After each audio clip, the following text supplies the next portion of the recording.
Mitäs luulet? Löytyykö lattia-alta aarteita?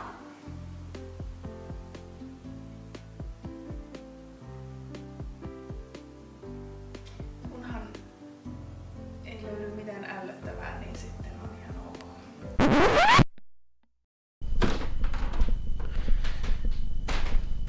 Ruokasali on nyt sinetöity ja tää on tarina siitä, miten kaikki ei mene niinku putkeen.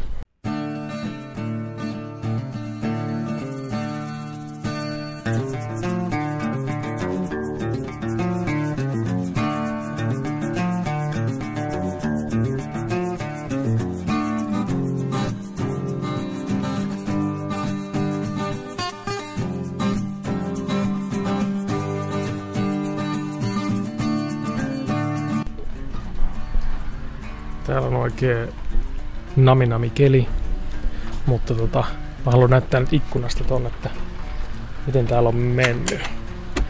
Eli aloitettiin lattiaremontti reilu viikko sitten ja alkuun meni tosi hyvin, mutta sitten päästiin sinne betonipintaan asti ja siinähän sitten tulikin ongelmia.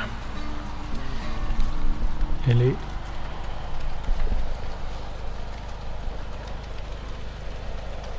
siellä näkyy on pitkä halkeama koko huoneen mitalta oikeastaan. En tiedä jatkuuko seuraavaankin huoneeseen tai mitä siellä on tehty, mutta nyt keskitytään tähän. Ja toi ei ole ainoa ongelma, vaan sitten on myös se, että täällä haisee nyt Linnanmäki, eli kreosootti.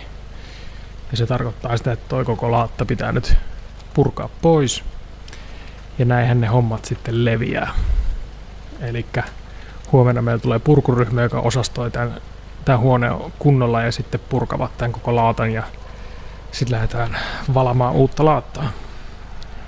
Elikkä näin ne hommat leviää. No niin, ja niille, jotka ei tiedä, niin kreosootti on siis aine, mitä on käytetty esimerkiksi vedeneristeenä tuommoisissa lattialaatoissa, joskus siis ennen sotia ajanjaksolla. Ja tarkoitettuhan se on niin kuin lähinnä puun kyllästämiseen, eli ratapölkyt tai Linnanmäen vuoristorata on kyllästetty tällä aineella. Ja sitä ei tarkoitettu mihinkään asurakennuksiin tai ei saisi käyttää, koska se aiheuttaa syöpää.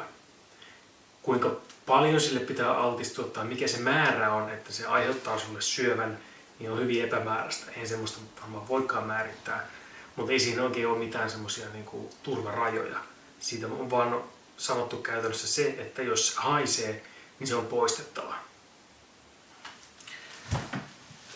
Mitä se nyt tarkoitti meidän kohdalla sitten, oli, että meidän on poistettava se laatta kokonaan, koska jos me vaan vedetään siihen uusi lattiapinnoite päälle, niin ei me tiedetä, että saadaanko me se haju kapseloitua sinne lattian alle.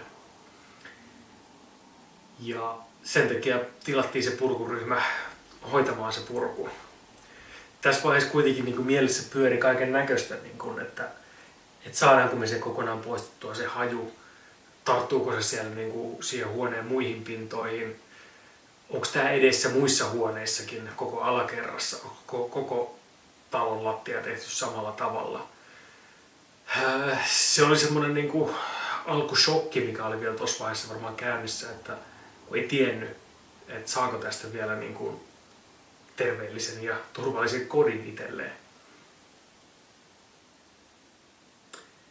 Vaihtoehtoja ei kuitenkaan ollut, että lähdettiin purkamaan sitä.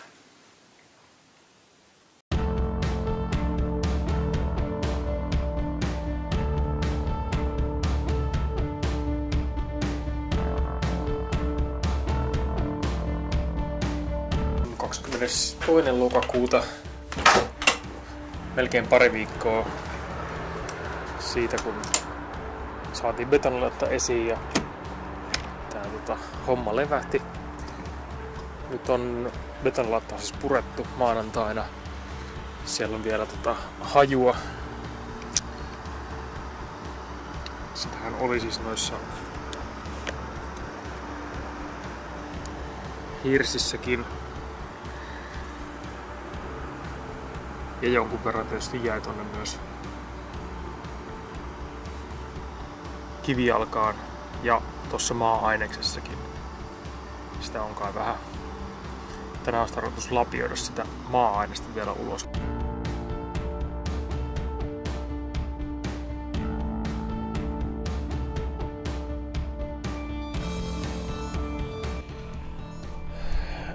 Eli täältä purettiin se betonilaatta, siitä on nyt jo useampi viikko. Siinä oli kreosoottia pinnassa. Hirret tuntuu kyllä olevan pääosin hyvässä kunnossa, paitsi täältä nurkasta, missä on vähän niin kuin jauhoontunut. Se on kuitenkin niin kuin onneksi suht kovan tuntusta tästä niin kuin pehmeän pinnan alapuolelta, että ei välttämättä mene koko hirsi vaihtoa.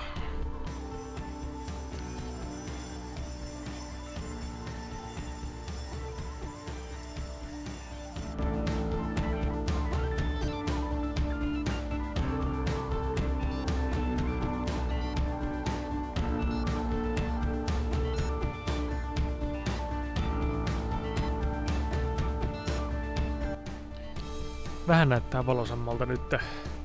Ainakin on jonkinlainen suunnitelma sen varalle, että niinku, mitä ollaan nyt tekemässä. Tässä vaiheessa alkoi näkymään valo tunnelin päässä. Eli me oltiin saatu laatta purettua, kreosotti poistettua sieltä, mistä sitä vielä oli. Kapseloitiin, jos sitä jonnekin jäi. Ja sitten poistettiin sitä maa-aineesta, minkä seassa oli vielä niitä jäämiä. Ja kaikki nämä teetettiin niin kuin eri toimijoilla, koska kukaan ei niin kuin pystynyt tekemään jokaista näistä osioista. Kaikki piti niin kuin kilpailuttaa ja etsiä se tekijä ja sopia aikataulut, niin siinä meni sitten niin kuin pari kuukautta näihin vaiheisiin. Ja siinä kävi myös muutama, jotka sitten niin kuin tuli kertomaan näkemyksen siitä niin kuin seuraavasta vaiheesta. Ja me kyseltiin niin kuin erilaisilta ihmisiltä, konsulteilta ja rakennusinsinööreiltä, että miten tämä kannattaisi tehdä tämä lattia uudestaan, koska se betonilautan valmiina on tietysti vaihtoehto, mutta sitten me ei jotenkin tullut varmaa siitä, että onko me saatu nyt se kreosootti pois, että jos me valitaan se laatta siihen ja sitten joudutaankin tekemään jotain muutoksia, niin sitten se laata uudestaan purkaminen on hirveä homma. Joten me päätettiin sitten lähteä tekemään tämmöistä tuulettuvaa alapohjaa tuohon, vaikka siinä ei nyt hirveätä ryömintätilaa saa sinne alle, niin laskettiin, että kuitenkin siitä saataisiin toimiva lattia silläkin tavalla. Ja sitä sitten lähdettiin tekemään ja päätettiin, että tehdään se itse. Niin sitten tiedetään, miten se on tehty ja voidaan tehdä se niin kuin halutaan. Eli just semmoinen, kun itse tähän taloon nähdään parhaaksi.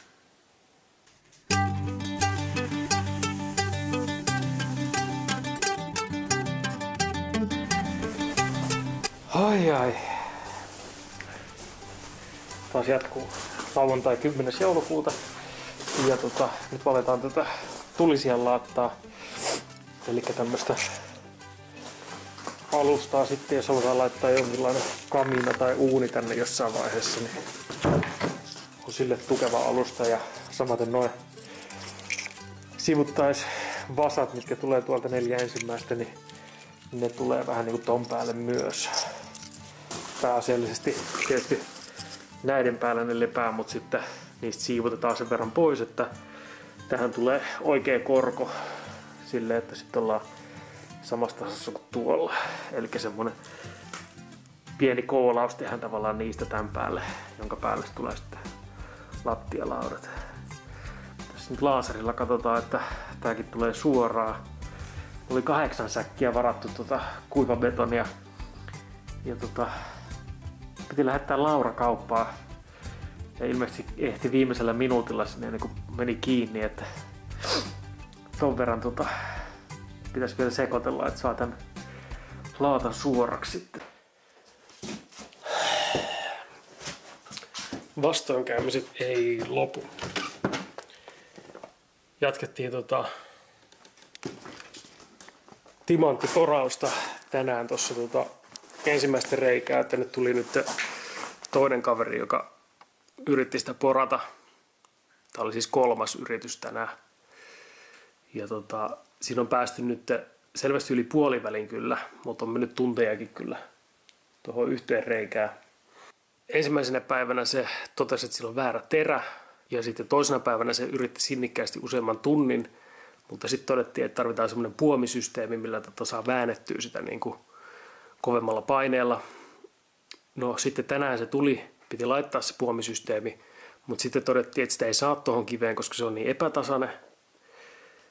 Mutta sitten päädyttiin jatkamaan sillä niin kuin käsipelillä vaan. Ja sitten taas puolen tunnin jälkeen siltä hajosi se porakoneen vaihdelaatikko. No, vielä jatketaan huomenna sitten, jos saataisiin tuo 1 reikä edes tehty. Jeesus.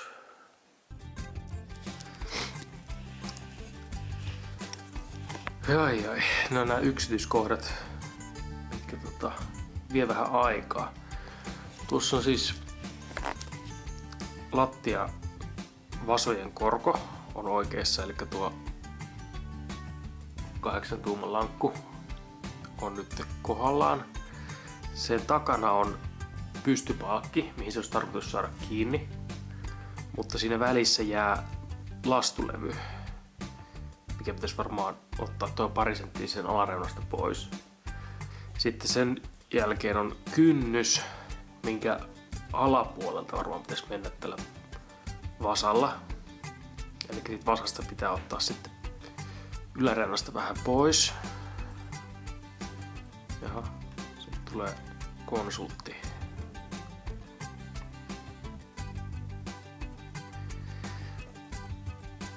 Koska tää on myös kehälankku ja siihen tulee sitten noita palkkikenkiä kiinni. Mutta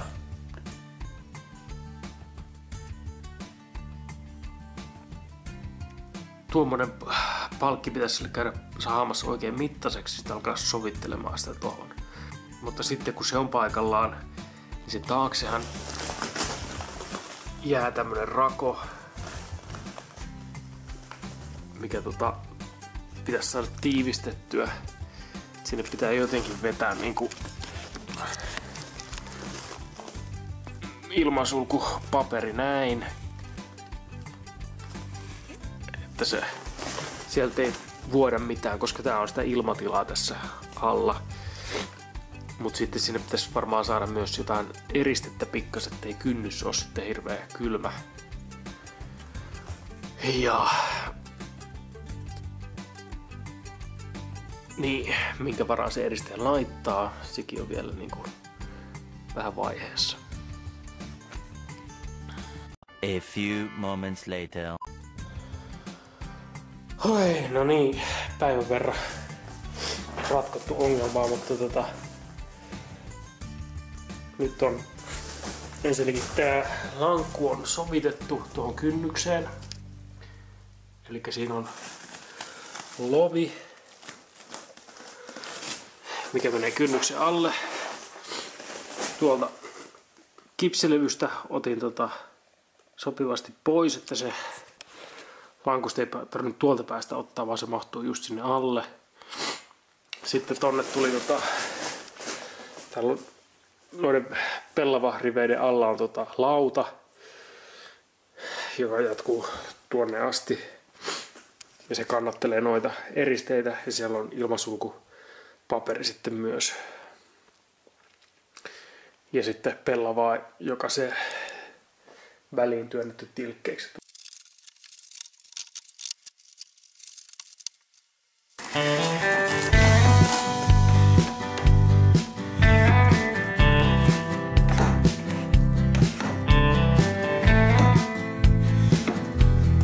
Kaksi yötä jouluun. Lattia jää tähän vaiheeseen. Välipäivänä jatketaan. Eli nyt vedettiin rossilaudat eilen ja toissapäivänä paikalleen. Ja sitten ilmansulkupahvi tonne pohjalle. Eli se oli ponttilautaa, mutta silti tiivistetään vielä tuosta alapuolelta, eli Ecovilla X5 ilmasulkupaperi ja sitten tämmöisellä rimalla vedetään se tiiviisti tuohon kulmaan.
Sillä tavalla saatiin lattia takaisin kuntoon, eli tuossa tammikuun alkupuolella oli lattialaudat paikoillaan ja periaatteessa huone oli sitten käytössä.